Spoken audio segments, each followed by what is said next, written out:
how do we go on a subconscious level to make sure that listener understands like why they're here, that our podcast is worth their time? What do we need to do in order to really attract the right person and keep them with us?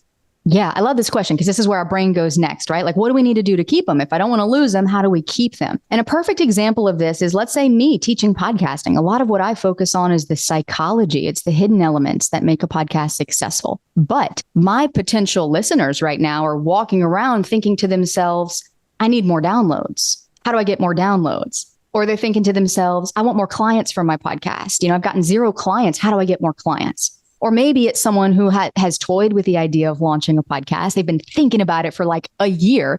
Maybe they even bought the mic. It's on the shelf in their office closet collecting dust, doing nothing, and they haven't taken the action to launch that podcast. They're not thinking about the psychology that goes into it. They're thinking about, how do I start this thing? Why is it so difficult for me to get this thing started? And they've got other things in their life kind of taking its place. So in my messaging, if I'm talking to people saying, oh, you need all this psychology, in order for your podcast to be successful, well, in their mind, they're not going to think that's their problem. So first, what I have to do is identify what do they think is the problem. There's a couple of ways we can do this. So the first thing, and I mentioned this a moment ago, is just imagine to yourself, what are they laying awake at night in bed thinking about? What are they worrying about? Another question you can ask yourself is, what are the thoughts that go through their mind when they don't achieve the result they're trying to achieve in their business? Let's say they tried to close a client on a sales call and they didn't get the sale. What thought goes to their mind after that?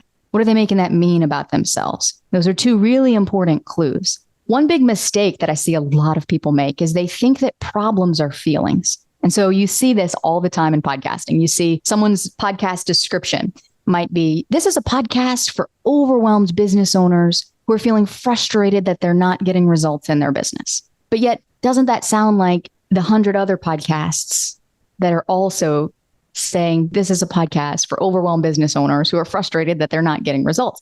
What results specifically are we trying to get?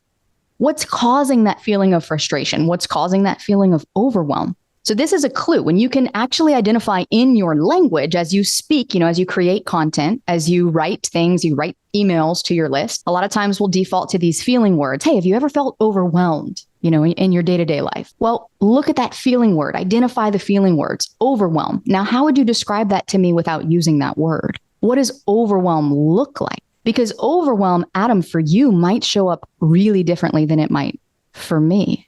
Let's say you're a parenting coach and you work with overwhelmed parents.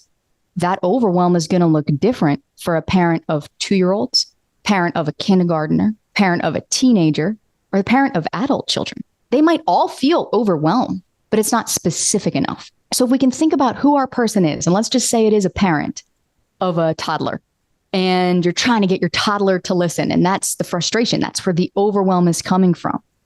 What does that overwhelm look like? How would you describe it to me if you didn't use that word? And let's hypothetically say I'm having this conversation with you and you were to tell me, okay, well, this mother or father or this parent, sits down at the dinner table and puts a plate of food in front of their kid that their kid asked for. They wanted macaroni and cheese and chicken nuggets with ketchup. So that's what you give them. And when you put it down in front of them, they flip the plate over and they cry. And you're like, what just happened? The kid asked me for this food. This is what I gave them. This is not what they want to eat. They're having this major meltdown. Oh my gosh, I feel overwhelmed.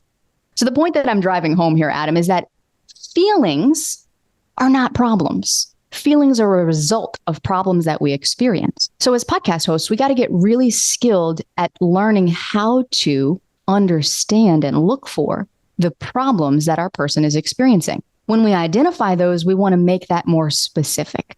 The ways we can make those problems more specific are, number one, by painting a verbal picture. There's a difference between what I just shared, you're an overwhelmed parent of a 2-year-old versus you're a parent who serves your kid exactly what they asked you for dinner and they still flip the plate and yell at you, right? That's a verbal picture to describe that overwhelm. Another way we can make that even more specific is to add in numbers. And we can say, instead of being an overwhelmed parent of a 2-year-old, you're the overwhelmed parent of a kid who has asked you 3 times that week for macaroni and cheese and chicken nuggets. And you've made it for them and you set it in front of them. And every single time they flip the plate and yell at you, right? So we could describe the frequency of how often this is happening, how long it's been happening. We can add in numbers to play with that specificity. So this is how we can begin to communicate with our listener unconsciously or subconsciously. Because right now, yes, your listener might be walking around saying they're feeling overwhelmed. But what does that look like specifically for them? Because if I were to sit here and have a podcast for an overwhelmed parent of a 2-year-old and say, this is a podcast if you're an overwhelmed parent of a 2-year-old, I might get some listeners. But if in my description, I'm like, this is the podcast for the parents whose children flip their plate every night when you serve them the dinner they asked for, they're going to go, oh my gosh, you're in my head. How did you know that? This is for me. Let me tune in. And they're going to be more likely to hit that play button. They'll be more likely to take that next step with you.